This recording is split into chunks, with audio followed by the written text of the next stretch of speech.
भटिंडा में जो फायरिंग हुई जिसमें 4 जवानों की मौत हो गई थी, उसमें सेना की प्रेस कॉन्फ्रेंस हो रही है। एक बार सुन लेते हैं वहां पर क्या कुछ बोला जा रहा है। लेकिन ये सामने आ चुका है कि जो गनर है वहां पर देसाई मोहन, उसने स्वीकार कर लिया है। इंसास ਦਾ ਜਿਹੜਾ ਹੈਗਾ 20 ਕਾਰਤੂਸਾਂ ਦੇ ਨਾਲ ਮੈਗਜ਼ੀਨ ਸਮੇਤ ਤੇ 8 ਰੌਂਦ ਜਿਹੜੇ ਸੀਗੇ LMG ਦੇ ਉਹ ਚੋਰੀ ਕੀਤੇ ਸੀਗੇ।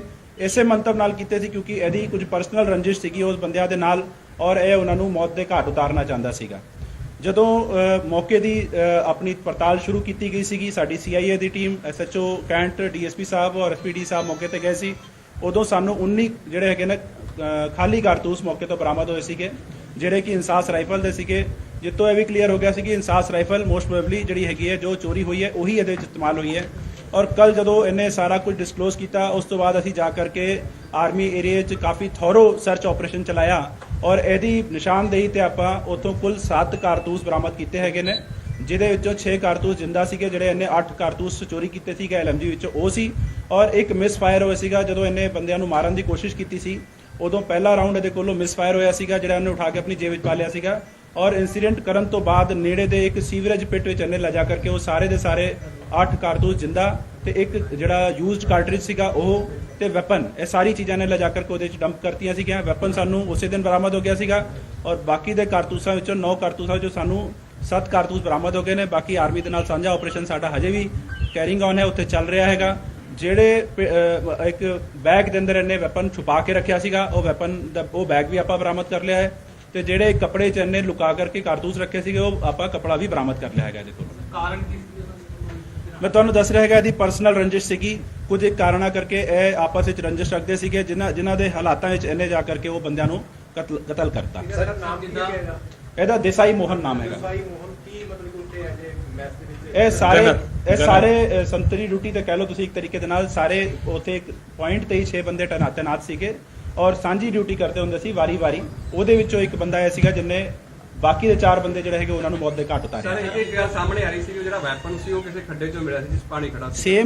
ਸੇਮ ਖੱਡਾ ਹੈਗਾ ਜਿਹਦੀ ਮੈਂ ਗੱਲ ਕਰ ਰਿਹਾ ਹੈਗਾ, ਇੱਕ ਸੀਵਰੇਜ ਦਾ ਪਿਟ ਹੈਗਾ, ਉਹਦੇ 'ਚ ਇਹਨੇ ਵੈਪਨ ਸੁੱਟਤਾ ਸੀ ਕਿਉਂਕਿ ਕਾਫੀ ਉਹਦੇ 'ਚ ਪਾਣੀ ਭਰਿਆ ਹੋਇਆ ਹੈਗਾ ਤਾਂ ਉਹ ਦਿਖਾਈ ਨਹੀਂ ਦਿੰਦਾ।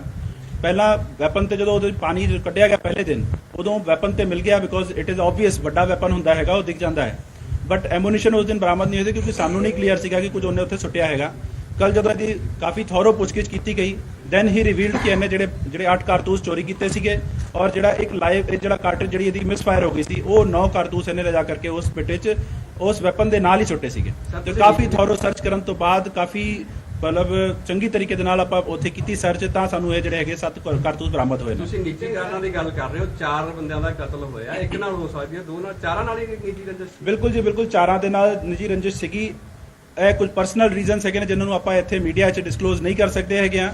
ਤੇ ਆਈ ਵੁੱਡ ਲਾਈਕ ਕਿ ਤੁਸੀਂ ਵੀ ਜਿੰਨੀ ਗੱਲ ਮੈਂ ਤੁਹਾਨੂੰ ਕਹਿ ਰਿਹਾ ਹੈਗਾ ਉਹਦੇ ਤੇ ਵਿਸ਼ਵਾਸ ਕਰਦੇ ਹੋਏ ਉਸ ਚੀਜ਼ ਨੂੰ ਤੁਸੀਂ ਅੱਗੇ ਡਿਸਕਲੋਜ਼ ਕਰੋ। ਜਿਹੜੀ FIR ਹੋਈ ਸੀ ਉਹਦੇ 'ਚ 2 ਜਿਹੜੇ ਹੈਗੇ ਆ ਬੰਦੇ ਦੱਸੇ ਗਏ ਸੀ FIR ਦੇ ਵਿੱਚ ਵੀ ਕੁਰਤਾ ਜਮਨ ਪਾਰਕ ਹੈ, ਮੂਲ ਘੋਲ ਹੈ, ਕੁਲਾੜੀ ਹੱਥ ਦੇ ਵਿੱਚ ਸੀ। ਐਸੇ ਬੰਦੇ ਨੇ ਇਹ 4:30 ਵਜੇ ਜਦੋਂ ਇਨਸੀਡੈਂਟ ਕੀਤਾ ਹੈਗਾ ਉਸ ਤੋਂ ਬਾਅਦ ਇਹਨੇ ਇਹ ਸਟੋਰੀ ਕਨਕੌਕਟ ਕੀਤੀ ਕਿਉਂਕਿ ਜੀਓਜ਼ ਮੈਸ ਉੱਥੇ ਨਾਲ ਹੈਗੀ ਹੈ, ਉੱਥੇ ਕੁਝ ਆਫੀਸਰਸ ਵੀ ਆਉਂਦੇ ਨੇ, ਉਹਨਾਂ ਦੇ ਗੈਸਟ ਵੀ ਆਉਂਦੇ ਨੇ।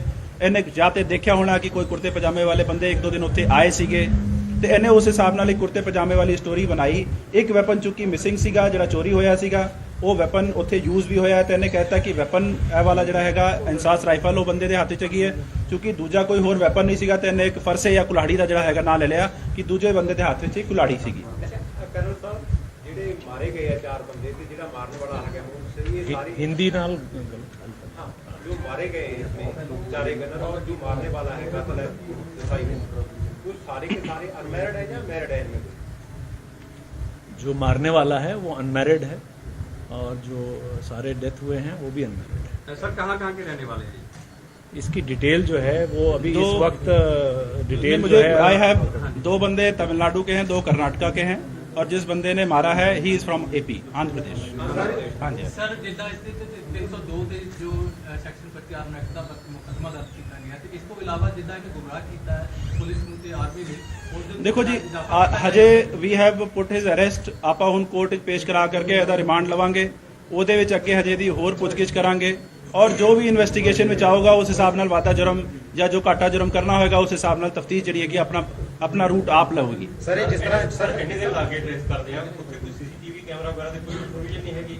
ਦੇਖੋ ਜੀ ਸੀਸੀਟੀਵੀ ਕੈਮਰੇ ਹੈਗੇ ਨੇ, ਬਟ ਪੁਆਇੰਟ ਇਜ਼ ਕਿ ਜਿਹੜਾ ਇਹ ਸੈਂਸਿਟਿਵ ਏਰੀਆ ਹੈਗਾ, ਵੀ ਕੈਨ ਨਾਟ ਡਿਸਕਲੋਜ਼ ਕਿੰਨੇ ਸੀਸੀਟੀਵੀ ਕੈਮਰੇ ਉੱਥੇ ਲੱਗੇ ਹੋਏ ਨੇ। ਨਹੀਂ ਮਤਲਬ ਇੰਨੇ ਦਿਨ ਲੱਗਣ ਦਾ ਕਾਰਨ ਪੁੱਛ ਰਹੇ ਵੀ ਸੀਸੀਟੀਵੀ ਦੇ ਵਿੱਚ ਦੇਖੋ ਜੀ, ਜਿਹੜਾ ਕਾਤਲ ਹੁੰਦਾ ਹੈਗਾ ਉਹ ਆਪਣਾ ਦਿਮਾਗ ਵੀ ਵਰਤਦਾ ਹੈਗਾ ਕਿ ਕਿਹੜੇ ਪੁਆਇੰਟ ਤੋਂ ਛੁਪ ਕੇ ਨਿਕਲ ਸਕਦਾ ਹੈਗਾ, ਕਿਹੜੇ ਪੁਆਇੰਟ ਤੇ ਸੀਸੀਟੀਵੀ ਕੈਮਰੇ 'ਚ ਇਹ ਚੀਜ਼ ਕੈਦ ਨਹੀਂ ਹੋਊਗੀ। ਇਸੇ ਕਰਕੇ ਜਿਹੜਾ ਹੈਗਾ ਸੀਸੀਟੀਵੀ ਕੈਮਰਾ 'ਚ ਸਾਨੂੰ ਆਹ ਚੀਜ਼ ਨਹੀਂ ਲੱਭੀ। ਔਰ ਪੁਆਇੰਟ ਇਜ਼ ਕਿ ਜਿਹੜੇ ਬੰਦੇ ਨੇ ਕਤਲ ਕੀਤਾ ਸੀਗਾ ਉਹ ਸ਼ੁਰੂ ਤੋਂ ਹੀ ਇਨਵੈਸਟੀਗੇਸ਼ਨ ਨੂੰ ਗੁੰਮਰਾਹ ਕਰਨ ਦੀ ਕੋਸ਼ਿਸ਼, ਜਿਸ ਤਰ੍ਹਾਂ ਤੁਸੀਂ ਵੀ ਆਪ ਕਿਹਾ, ਕਰਨ ਦੀ ਕੋਸ਼ਿਸ਼ ਕਰ ਰਿਹਾ ਸੀਗਾ। ਤੇ ਹੁਣ ਐਵਰੀਥਿੰਗ ਇਜ਼ ਕਲੀਅਰ। ਉਹ ਬੰਦੇ ਦੀ ਆਪਾਂ ਅਰੈਸਟ ਪਾ ਲਈ ਹੈਗੀ ਹੈ, ਉਹਨਾਂ ਨੂੰ ਕੋਰਟ ਵਿੱਚ ਪੇਸ਼ ਕਰਾ ਕਰਕੇ ਆਪਾਂ ਉਹਦਾ ਰਿਮਾਂਡ ਲੈ ਕਰਕੇ ਫਰਦਰ ਇਨਵੈਸਟੀਗੇਸ਼ਨ ਕਰਾਂਗੇ, ਔਰ ਜੋ ਵੀ ਇਨਵੈਸਟੀਗੇਸ਼ਨ ਦੌਰਾਨ ਆਊਗਾ ਉਸ ਹਿਸਾਬ ਨਾਲ ਕਾਰਵਾਈ ਇਹ ਕਰਾਂਗੇ। ਸਾਰੇ ਇੱਕੋ ਯੂਨਿਟ ਦੇ ਨੇ ਜੀ? ਇਹ ਸਾਰੇ ਇੱਕੋ एक ही यूनिट। ਸਰ ਜਿਸ ਤਰ੍ਹਾਂ ਪੜਤਾਲ ਦੌਰਾਨ ਸਰ ਕਿਸੇ ਹੋਰ ਬੰਦੇ ਦੀ ਕੋਈ ਬੜੀ ਯੂਨਿਕ ਸ਼ੱਕੀ ਨਹੀਂ, ਹਜੇ ਤੱਕ ਹੋਰ ਕਿਸੇ ਦੀ ਕੋਈ ਸ਼ੱਕੀ ਭੂਮਿਕਾ ਨਹੀਂ ਆਈ ਹੈਗੀ ਹੈ, ਬਟ ਫਿਰ ਵੀ ਸਾਡੀ ਤਫਤੀਸ਼ ਜਾਰੀ ਹੈ। ਟੈਕਨੀਕਲ ਤੌਰ ਤੇ ਵੀ ਜਿਹੜਾ ਉਹਦੇ ਮੋਬਾਈਲ ਹੈਗੇ ਨੇ ਉਹਦੇ ਫੋਰੈਂਸਿਕਸ ਕੀਤੀ ਜਾ ਰਹੀ ਹੈਗੀ ਹੈ। ਉਹ ਤੋਂ ਵੀ ਜੋ ਗੱਲਾਂ ਸਾਹਮਣੇ ਆਉਂਗੀ, ਉਹਦੀ ਸੀਡੀਆਰ ਦੀ ਪੜਤਾਲ ਕਰ ਰਹੇ ਹੈਗੇ ਆ, ਉਹ ਤੋਂ ਵੀ ਜੋ ਗੱਲਾਂ ਸਾਹਮਣੇ ਆਉਣਗੀਆਂ ਉਹਨਾਂ ਨੂੰ ਸਾਰਿਆਂ ਨੂੰ ਰੱਖਦਿਆਂ ਹੋਇਆ ਇੱਕ ਇਕੱਠੀ ਜਿਹੜੀ ਹੈਗੀ ਆਪਾਂ ਵਧੀਆ ਤਰੀਕੇ ਨਾਲ ਡੀਪ ਇਨਵੈਸਟੀਗੇਸ਼ਨ ਜਿਹੜੀ ਉਹ ਕਰਾਂਗੇ। ਸਰ ਜਿਸ ਤਰ੍ਹਾਂ ਇਨਸੀਡੈਂਟ ਵਾਪਰਿਆ ਸੀ ਜਿਹਦੇ ਵਿੱਚ ਇੱਕ ਹੋਰ ਆਰਮੀ ਦੇ ਜੋ ਐਕਸੀਡੈਂਟ ਨੂੰ ਦੱਸਿਆ ਜਾ ਕੋਈ ਕੰਸਰਨ ਤਾਂ ਨਹੀਂ, ਇਹਦੇ ਨਾਲ ਦੇਖੋ ਮੈਂ ਪਹਿਲਾਂ ਵੀ ਇਹ ਗੱਲ ਤੁਹਾਨੂੰ ਕਲੀਅਰ ਕੀਤੀ ਹੈਗੀ ਹੈ ਕਿ ਇਹ ਦੋਨੋਂ ਏਰੀਆ ਡਿਫਰੈਂਟ ਹੈਗੇ ਨੇ, ਔਰ ਜਿਹੜਾ ਉਹ ਇਨਸੀਡੈਂਟ ਹੋਇਆ ਸੀਗਾ ਉਹ ਸੈਪਰੇਟ ਇਨਸੀਡੈਂਟ ਸੀਗਾ। ਉਹ ਬੰਦੇ ਨੇ ਆਪਣੇ ਕਨਪਟੀ ਤੇ ਵੈਪਨ ਰੱਖ ਕਰਕੇ ਜਿਹੜਾ ਹੈਗਾ ਉਹ ਵੈਪਨ ਚਲਾਇਆ ਸੀਗਾ, ਸੁਸਾਈਡ ਕੀਤਾ ਸੀਗਾ। ਔਰ ਆ ਯੂਨਿਟ ਔਰ ਉਹ ਯੂਨਿਟ डिफरेंट है ना, these are both different. Unit कौन सी है इस वक्त उसका नाम लेना ठीक होगा। नहीं नहीं, इस यूनिट का नाम बता दें, ये किस यूनिट का है? ये मीडियम रेजिमेंट है। ਸਰ ਜਿਸ ਤਰ੍ਹਾਂ 12 ਤਰੀਕ ਦੀ ਹੈਗੀ ਘਟਨਾ 4:30 ਵਜੇ ਦੀ, हाँ जी। ਉਹਨੇ ਬੰਦੇ ਨੇ ਮਰਡਰ ਕਰਤੇ, ਫਾਇਰਿੰਗ ਕਰਤੀ। ਇਸ 5 ਦਿਨ ਫਿਰ ਉਹ ਕੈਂਟ ਚ ਰਿਹਾ ਕਿ ਤੁਹਾਨੂੰ ਪੁਲਿਸ ਸਹਿਯੋਗ ਦਿੰਦੇ? नहीं नहीं, बिल्कुल देखो जी, he was in cantonment area. Army ਦੀ ਵੀ ਆਪਣੀ ਪੜਤਾਲ ਚੱਲਦੀ ਹੈ, ਕੋਰਟ ਆਫ ਇਨਕੁਆਇਰੀ ਚੱਲਦੀ ਹੈਗੀ ਹੈ, ਪੁਲਿਸ ਦੀ ਆਪਣੀ ਇਨਵੈਸਟੀਗੇਸ਼ਨ ਚੱਲਦੀ ਹੈਗੀ ਹੈ। Both are going parallel. ਅਸੀਂ ਸਾਂਝਾ ਆਪਰੇਸ਼ਨ ਕਰਕੇ ਜਿਹੜਾ ਹੈਗਾ ਇਹ ਬੰਦੇ ਨੂੰ ਹੁਣ ਨੈਪ ਕਰ ਲਿਆ ਹੈਗਾ, ਅਰੈਸਟ ਕਰ ਲਿਆ ਹੈਗਾ। ਹੀ ਵਾਸ ਵਿਦ ਅਸ ਓਨਲੀ, ਉਹਨੇ ਕਿਤੇ ਭੱਜਣ ਦੀ ਕੋਸ਼ਿਸ਼ ਨਹੀਂ ਕੀਤੀ। ਨਹੀਂ ਸਰ, ਉਹ ਨਾਲ ਰਿਹਾ ਤੁਹਾਡੇ ਜਦੋਂ ਸਾਇੰਟਿਫਿਕ ਇਨਵੈਸਟੀਗੇਸ਼ਨ ਕਰਦੇ ਰਹੇ ਹੋ? ਦੇਖੋ ਜੀ, ਪਹਿਲਾਂ ਕੋਰਟ ਆਫ ਇਨਕੁਆਇਰੀ ਚੱਲ ਰਹੀ ਸੀਗੀ, ਉੱਥੇ ਉਹਦੇ ਕੋਲੋਂ ਪੁੱਛਗਿੱਛ ਹੋ ਰਹੀ ਸੀਗੀ, ਕਾਫੀ ਡੂੰਘਾਈ ਨਾਲ ਪੜਤਾਲ ਉੱਥੇ ਵੀ ਕੀਤੀ ਹੈਗੀ ਹੈ। ਉੱਥੇ ਵੀ ਉਹਨੇ ਕਈ ਤਰੀਕਾ ਦੀਆਂ ਕਹਾਣੀਆਂ ਬਣਾ ਕਰਕੇ ਦੱਸੀਆਂ, ਜਿਹਦੇ ਬੇਸ ਤੇ ਸਾਡਾ ਸ਼ੱਕ ਜਿਹੜਾ ਹੈਗਾ ਲਗਾਤਾਰ ਪੱਕਾ ਹੁੰਦਾ ਚਲਾ ਗਿਆ। ਫਿਰ ਅਸੀਂ ਜਦੋਂ ਆਪਣੇ ਕੋਲ ਲੈ ਕਰਕੇ ਆਏ, ਉਹਨੂੰ ਜਦੋਂ ਪੁੱਛ ਪੜਤਾਲ ਕੀਤੀ, ਉਹਦੇ ਵਿੱਚ ਉਹਦੇ ਕੁਝ ਸਟੇਟਮੈਂਟ ਸੀਗੇ ਜਿਹੜੇ ਕਿ ਵੱਖਰੇ ਟਾਈਮ ਤੇ ਵੱਖਰੇ ਸਟੇਟਮੈਂਟ ਦੇ ਰਿਹਾ ਸੀਗਾ। ਉਸੇ ਕਰਕੇ ਸਾਨੂੰ ਸ਼ੱਕ ਜਿਹੜਾ ਹੈਗਾ ਸਾਡਾ ਵੱਧਦਾ ਗਿਆ। ਔਰ ਫਿਰ ਜਦੋਂ ਆਪਾਂ ਡੂੰਘਾਈ ਨਾਲ ਉਹਦੀ ਪੁੱਛਗਿੱਛ ਕੀਤੀ ਤਾਂ ਹੀ ਰਿਵੀਲਡ ਐਵਰੀਥਿੰਗ ਜਿਹੜੀ ਕਿ ਉਹਨੇ ਕੀਤੀ ਸੀਗੀ। ਇਸ ਕੇਸ ਪੁਲਿਸ ਕੋਲੇ ਆਈ ਵਿਟਨੈਸ ਨਹੀਂ ਹੈ, ਕੀ ਲੱਗਦਾ ਹੈ ਵੀ ਸਜ਼ਾ ਮਿਲ ਪਾਊਗੀ? ਦੇਖੋ ਜੀ, ਬਿਲਕੁਲ ਸਜ਼ਾ ਹੋਊਗੀ। ਇਹਦੇ ਵਿੱਚ ਮੈਂ ਤੁਹਾਨੂੰ ਦੱਸ ਰਿਹਾ ਹੈਗਾ, ਆਪਾਂ ਸਾਇੰਟਿਫਿਕ ਇਨਵੈਸਟੀਗੇਸ਼ਨ ਕਰ ਰਹੇ ਹੈਗੇ ਆ, ਔਰ ਜੋ ਐਂਗਲ ਇਹਦੇ ਵਿੱਚ ਸਾਨੂੰ ਕਵਰ ਕਰਨ ਦੀ ਕੋਸ਼ਿਸ਼ ਹੈਗੀ ਹੈ ਉਹ ਆਪਾਂ ਕਰਾਂਗੇ। ਵੀ ਹੈਵ ਆਲਰੇਡੀ ਜਿਹੜਾ ਹੈਗਾ ਰਿਕਵਰਡ ਦੀ ਐਮੂਨੀਸ਼ਨਸ, ਉਹਦੀ ਨਿਸ਼ਾਨਦੇਹੀ ਤੇ ਲੈ ਜਾ ਕਰਕੇ ਆਪਾਂ ਮੌਕੇ ਤੇ ਐਮੂਨੀਸ਼ਨ ਰਿਕਵਰ ਕੀਤੇ ਹੈਗੇ ਨੇ। ਉਹ ਜਿਹੜਾ ਪਾਊਚ ਹੈਗਾ ਜਿਹਦੇ 'ਚ ਉਹਨੇ ਵੈਪਨ ਰੱਖਿਆ ਸੀਗਾ ਉਹ ਰਿਕਵਰ ਕੀਤਾ ਹੈਗਾ। ਜਿਹੜੇ ਪਾਊਚ 'ਚ ਉਹਨੇ ਖੋਲ ਰੱਖੇ ਸੀਗੇ, ਜਿਹੜੇ ਕਾਰਤੂਸ ਰੱਖੇ ਸੀਗੇ, ਉਹ ਵੀ ਰਿਕਵਰ ਕੀਤਾ ਹੈਗਾ। ਤਾਂ ਆਈ ਥਿੰਕ ਜਿਹੜੀ ਇਨਵੈਸਟੀਗੇਸ਼ਨ ਸਾਡੀ ਹੈਗੀ ਉਹ ਬਿਲकुल ठीक रूट पे चल रही हैगी है। After getting it clear. तो ये सेना और पुलिस की साझा प्रेस कॉन्फ्रेंस आप देख रहे हैं जो बठिंडा मामले पर हो रही है, जिसमें यहाँ पर साफ कर दिया गया है जांच के बाद कि जो एक ही यूनिट पर तैनात थे लोग, उसी में एक जो गनर था देसाई मोहन, उसने अपने ही साथियों की गोली मारकर हत्या कर दी और उसने अपना जुर्म जो है वो स्वीकार भी कर लिया है।